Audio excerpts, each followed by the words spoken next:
Is the relationship status stuck on pending? Here's how to force it through properly. Did your partner confirm their email or phone number on Facebook? Let me know in the comments below. Have your partner checked their other inbox? Facebook often sends confirmation there. Remove and re-add the relationship. Sometimes the initial requests get lost. Post together on each other's timeline. Active interaction help verify real relationship.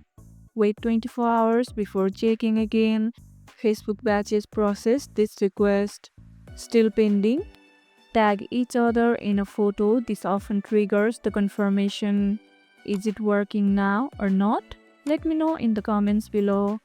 If this video helped, hit the like button, share it, subscribe, and leave a comment.